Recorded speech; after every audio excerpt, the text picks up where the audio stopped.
Hey, Zach McDonald here. We are at the end of the home buying process. We're on step number 7. And this is the big day. This is closing. Now, typically 2 to 4 days prior to the day of closing is when you, as the buyer, get to sign your documents. You're going to be signing a huge stack of loan documents. And then you'll also be signing what's called the deed of trust. And that's what indebts you to the lender.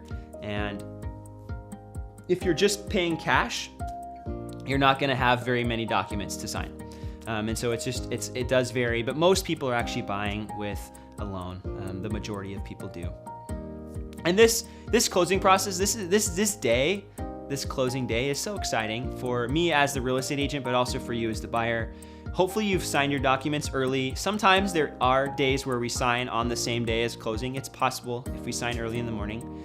And then the big things that happen on the day of closing are, 1, the loan funds. So you will make your payment hopefully early, usually a couple days early is nice. You'll actually wire the funds or bring a check to your signing. So the funds will get to escrow on your behalf. And then the lender will then wire the rest of the funds so that we're ready to close on the day of closing.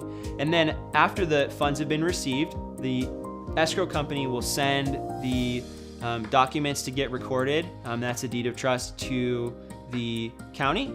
And then the county will actually record those documents or archive them. And that's when you become the official owner of your house. And then it's time to celebrate. We get keys. We can either meet the day of closing or the day after. It really depends on how excited you are to get into the house.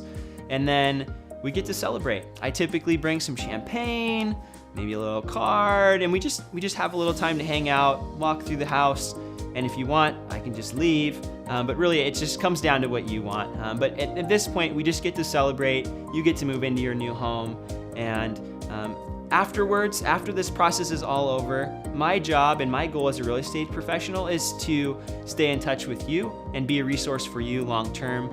I'm not a transactional guy, so I don't just hand you the keys and walk away. I'm available for conversation if you have questions or need recommendations to other professionals in the industry. I also want to be somebody that you can count on. And so the first few weeks I will call and follow up, make sure that everything's going well, answer questions that you have. Inevitably, you will have some questions, so most people really appreciate those follow-up calls.